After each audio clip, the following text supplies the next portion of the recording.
Yo yo yo, Assalamualaikum warahmatullahi wabarakatuh. Perkenalkan kami dari kelompok C dan kami akan mempresentasikan tentang asites ya. Sebelumnya mohon maaf kalau ini salah judul, tapi sebelumnya kita presentasi topik satu yaitu asites. Oke, buat kelompoknya yang pertama ada saya, Kautsar Abdul Mandita. Yang kedua ada Firda Amalia Irvani, apakah hadir? Dir, Lalu ada Gaindra, Jadi, lalu ada Amanuri, hadir. dan yang terakhir ada Aisyah. Hadir. Oke, jadi apa saja sih yang akan kita bahas?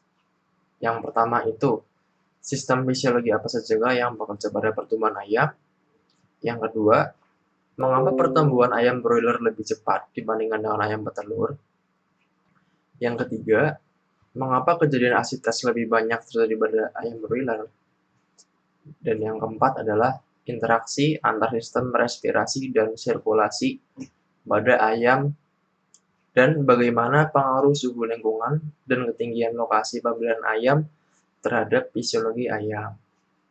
Nah, yang pertama itu ada sistem kardiovaskular, itu sistem fisiologi yang bekerja pada pertumbuhan ayam. Nah, sistem kardiovaskular memberikan dan mengalirkan suplai oksigen dan nutrisi ke seluruh jaringan dan organ tubuh yang diperlukan dalam proses metabolisme. Secara normal, setiap jaringan dan organ tubuh akan menerima aliran darah dalam jumlah yang cukup, sehingga jaringan tersebut menerima nutrisi yang adekuat. Adekuat itu artinya kecukupan ya. Terus, komponen sistem kardiovaskular meliputi jantung sebagai organ pemompa, lalu ada komponen darah sebagai pembawa materi oksigen dan nutrisi, serta pembuluh darah sebagai media yang mengalirkan komponen darah. Nah, ketiga komponen tersebut harus berfungsi dengan baik agar seluruh jaringan dan organ tubuh menerima suplai oksigen dan nutrisi yang adekuat. Yang kedua, sistem respirasi akan dibacakan oleh Mbak Aisyah. Mbak Aisyah dipersilahkan. Yang kedua itu sistem respirasi. Sistem respirasi itu merupakan sistem yang memiliki fungsi utama untuk melakukan respirasi, di mana respirasi merupakan proses mengumpulkan oksigen dan mengeluarkan karbon dioksida. Fungsi utama selain respirasi adalah untuk memastikan bahwa tubuh itu mengekstrak oksigen dalam jumlah yang cukup untuk metabolisme sel dan melepaskan karbon dioksida. Lalu ada hemoglobin, itu merupakan protein yang memberikan warna merah dan mempertahankan bentuk eritrosit. Hemoglobin itu juga berperan dalam membawa oksigen dari paru-paru ke seluruh tubuh, serta membawa karbon dioksida kembali ke paru-paru.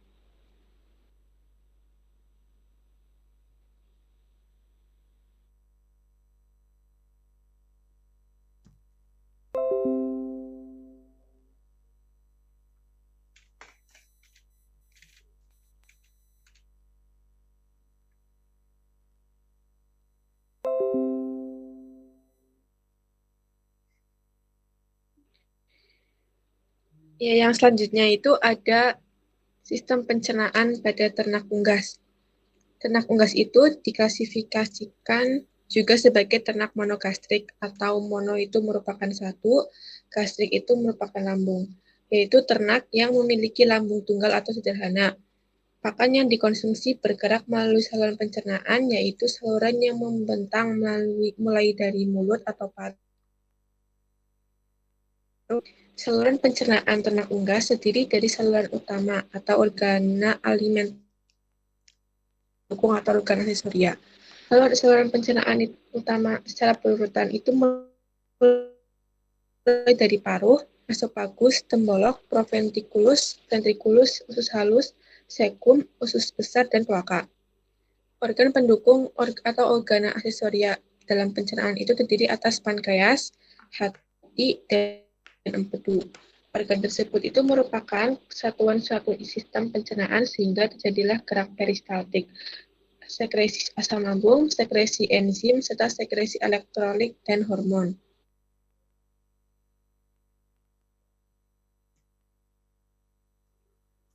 Selanjutnya ada sistem endokrin. Sistem endokrin menghasilkan hormon yang mengatur pertumbuhan dan perkembangan, seperti hormon tiroid untuk pertumbuhan tulang dan perkembangan saraf. Sistem saraf mengendalikan semua fungsi tubuh, termasuk pertumbuhan, dengan mengirimkan sinyal dari otak ke seluruh tubuh. Sistem kekebalan tubuh melindungi tubuh dari penyakit yang penting untuk pertumbuhan yang optimal.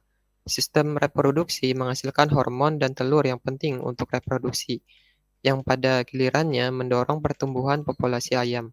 Semua sistem ini bekerja sama untuk memastikan pertumbuhan dan perkembangan ayam yang sehat.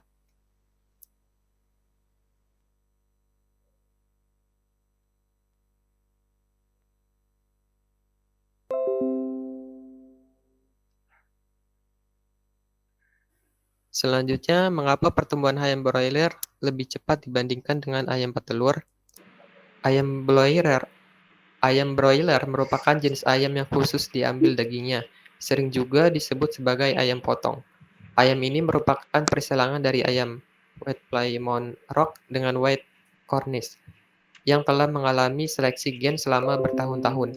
Ayam ini memiliki waktu produksi 35-40 hari sudah dapat dipanen, menghasilkan daging, dan menguntungkan secara ekonomis. Ayam ini memiliki FCR yang rendah namun dengan PBBH yang tinggi.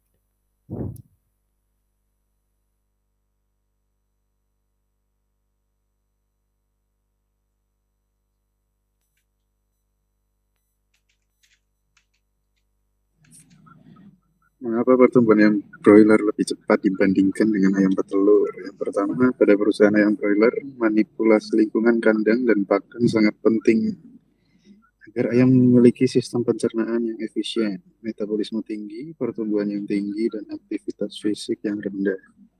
Yang kedua, hal ini memungkinkan mereka untuk mencerna dan menyerap nutrisi dengan lebih baik, menggunakan energi dengan lebih efisien, dan tumbuh dengan lebih cepat.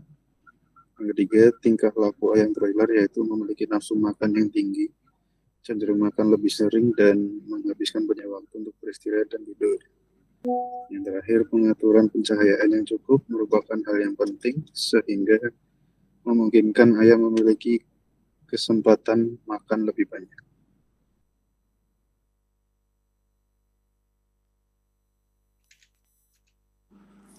Mengapa kejadian asites lebih banyak terjadi pada ayam broiler?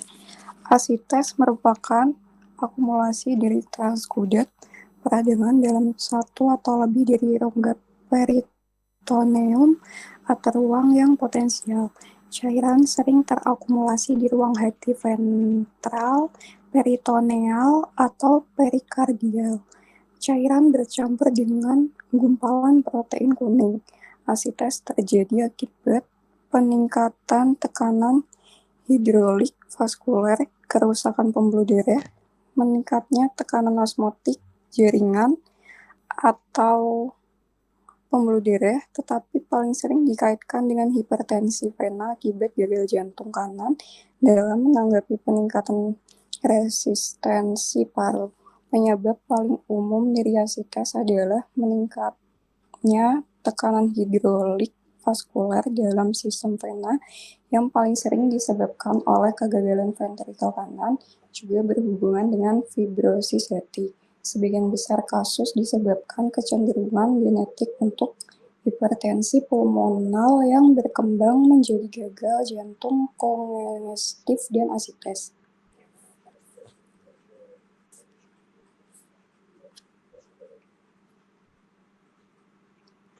Mengapa kejadian asites lebih banyak terjadi pada ayam broiler? Yang pertama, asites dipengaruhi oleh faktor genetik karena pertumbuhan ayam broiler yang sangat cepat. Kedua, kemampuan kapasitas paru-paru yang tidak bisa mengimbangi kecepatan pertumbuhan ayam. Kemudian Gejala penyakit ini ditandai dengan adanya cairan pada bagian perut dan dada ayam, perut buncit. Gejalanya adalah ayam menciap, lalu ketika bangkai dibedah akan terlihat cairan kekuning-kuningan di daerah perut dan dada. Kemudian penyakit ini bukan jenis penyakit menular, sehingga kasus terserangnya penyakit ini akibat penularan tidak akan terjadi. Kemudian ayam yang terkena penyakit ini bisa diseleksi saat ayam berumur 4-5 hari, terutama saat pemberian vaksin ND.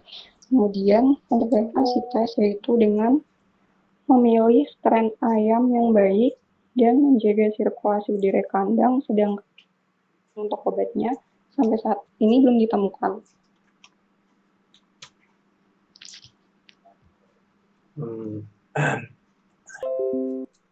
Oke, buat selanjutnya itu terjadi ketidakseimbangan ketika kapasitas paru-paru ayam broiler tidak mampu memenuhi permintaan oksigen yang meningkat akibat PBPH yang tinggi. Hal ini menyebabkan hipoksia atau kekurangan oksigen pada jaringan tubuh, termasuk organ-organ vital seperti jantung, hati, dan ginjal. Hipoksia memicu serangkaian respon fisiologis yang kompleks. Salah satunya adalah penumpukan cairan di rongga perut atau abdomen. Penumpukan cairan ini dikenal sebagai asites. Secara statistik, angka kejadian asites cukup tinggi, terutama pada ayam pedaging dan petelur dengan mutu genetik yang rendah. Pakan dengan nilai gizi yang kurang lengkap, serta lingkungan pemeliharaan yang kurang sesuai dengan kualitas bibit ayam pedaging modern. Bila asites terjadi sejak minggu pertama kehidupan ayam, maka kasus tersebut bisa jadi akibat kesalahan pada hatchery atau pada penetasan.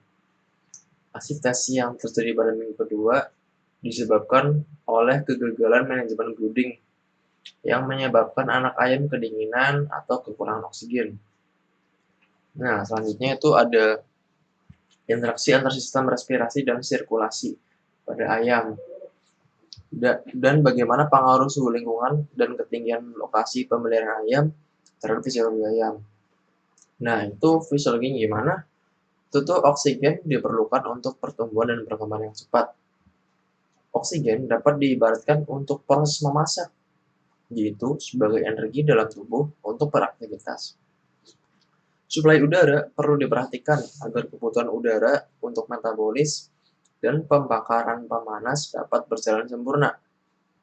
Oksigen dalam sistem pernapasan tidak bisa langsung dimanfaatkan, sehingga harus melalui sistem peredaran darah terlebih dahulu.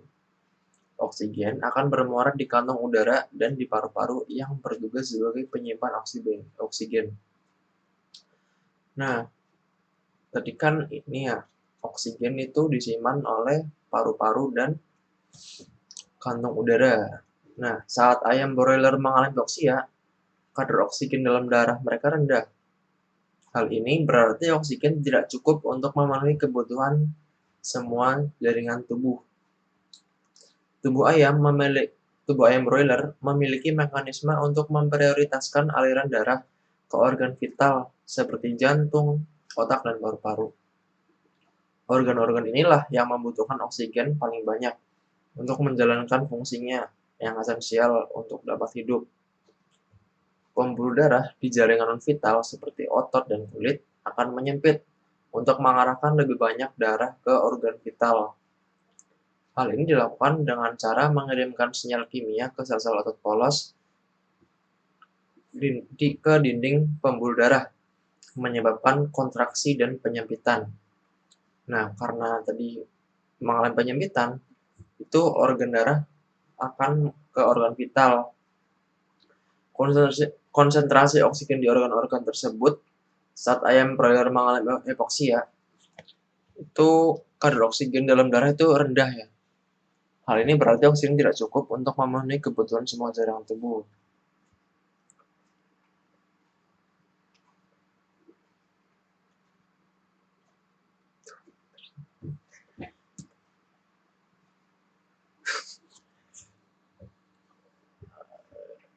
konsentrasi oksigen di organ-organ tersebut menjadi lebih tinggi dari di organ-organ vital. Hal ini memungkinkan organ vital untuk mendapatkan oksigen yang cukup untuk menjalankan fungsinya, meskipun secara keseluruhan kadar oksigen dalam darah rendah. Penyempitan pembuluh darah ini itu bukan solusi permanen untuk hipoksia.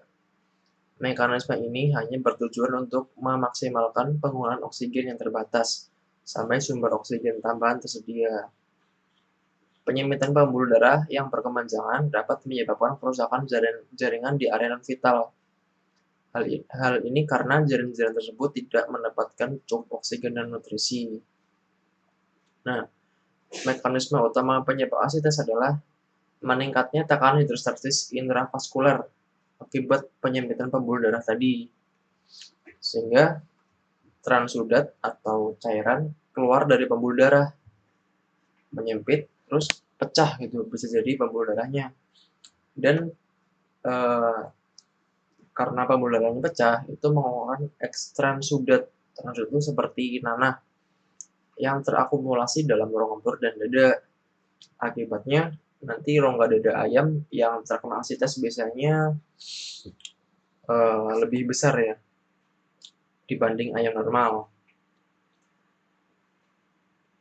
Kurang lebih seperti itu, dan dapat mengakibatkan kematian pada ayam.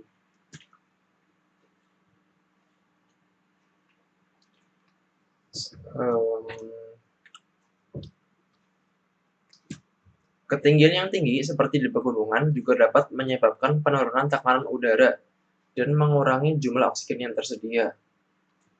Sedangkan pada dataran rendah juga apabila tidak ditangani dengan baik dapat menyebabkan hipoksia.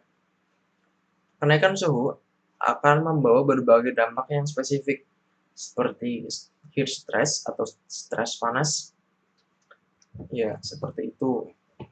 Saat ayam broiler mengalami stres panas atau heat stress, metabolisme mereka meningkat untuk menghasilkan panas tubuh. Hal ini meningkatkan konsumsi oksigen dan dapat menyebabkan hipoksia. Ayam broiler yang mengalami stres panas cenderung bernapas lebih cepat dan dangkal atau terengah-engah. Hal ini dapat menyebabkan penurunan ventilasi udara ke dalam kandang dan pengurangan asupan oksigen. Manajemen suhu pada kandang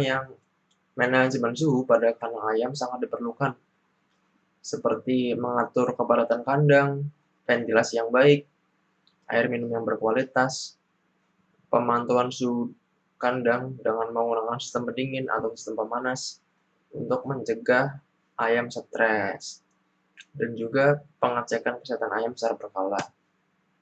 Langkah-langkah tersebut bertujuan untuk memastikan pasokan oksigen mencukupi kebutuhan ayam broiler sehingga tidak terjadi hipoksia dan juga asites. Nah, kesimpulannya, sistem fisiologi yang pertama, sistem fisiologi yang bekerja pada pertumbuhan ayam meliputi sistem respirasi, sistem pencernaan, dan sistem endokrin. Yang kedua, mengapa heat stress lebih sering terjadi pada ayam broiler? Itu karena ayam broiler tumbuh lebih cepat karena faktor genetik, lingkungan, perilaku, dan nutrisi yang optimal, sehingga PBWH tinggi lalu ayam dapat bertumbuh dalam waktu singkat. Asites lebih banyak pada ayam broiler karena kapasitas paru-paru mereka tidak secepat pertumbuhan tubuhnya, sehingga tidak mampu memenuhi kebutuhan oksigen dan memicu penumpukan cairan di rongga perut atau asites.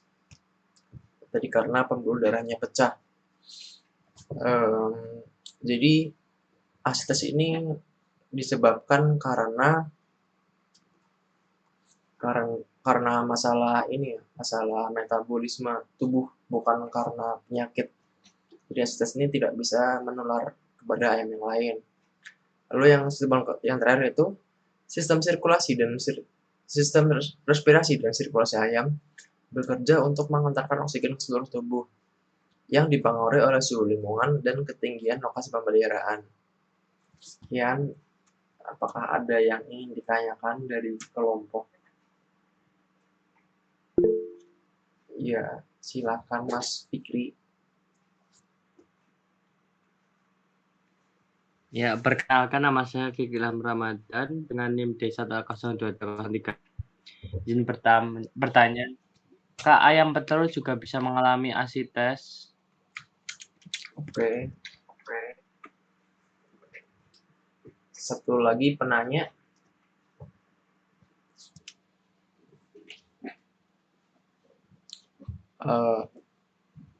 Ada yang mau tanya lagi?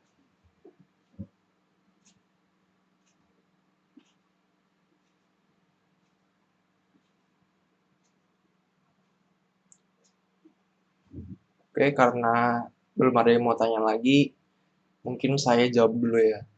Apakah ayam petelur dapat mengalami asites? Jawabannya adalah bisa. Cuma kemungkinannya tidak sebesar ayam broiler. Mengapa demikian? Karena ayam petelur itu pertumbuhannya tidak secepat ayam broiler.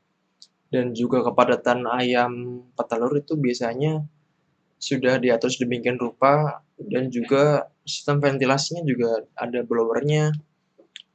Jadinya itu karena tadi asites itu disebabkan oleh kekurangan oksigen, sedangkan pada ayam petelur biasanya itu sistem manajemen kandangnya sudah baik, maka kemungkinan ayam petelur terkena asites ada, cuma rendah ya. Begitu Mas Fikri, apakah menjawab? Baik, terima kasih.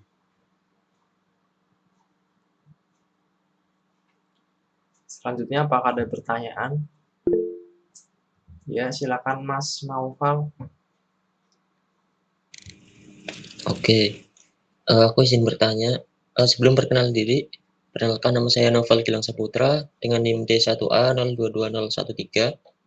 Untuk pertanyaannya itu, untuk asites itu kan obatnya belum ditemukan gitu ya. Nah, untuk kalau misalkan si ayam sudah terjangkit asites, itu penanganannya gimana? Oke, izin menjawab ya. Karena obatnya belum tersedia, jadi kita penanganannya mungkin lebih ke memperbaiki manajemen kandang. Karena asites disebabkan oleh ayam yang kekurangan oksigen. Nah, itu kalau ayam kalau ayam sudah terkena asites tapi belum parah ya, itu masih bisa diselamatkan dengan memperbaiki manajemen kandang. Jadinya paling enggak ya transsudat di dalam darah itu masih sedikit gitu yang di dalam rongga dada. Jadinya masih bisa diselamatkan. Tapi kalau misalnya udah gede banget tuh rongga dada ayamnya, itu sudah tidak bisa diselamatkan, sudah disembelih saja ya Mas Gilang. Mungkin seperti itu. Apakah menjawab? Terima kasih. Oke, mungkin seperti itu saja karena sudah 2 penanya. Sekian dari kelompok C. Mohon maaf bila banyak kekurangan. Sekian, terima kasih. Wassalamualaikum warahmatullahi wabarakatuh. Waalaikumsalam warahmatullahi wabarakatuh.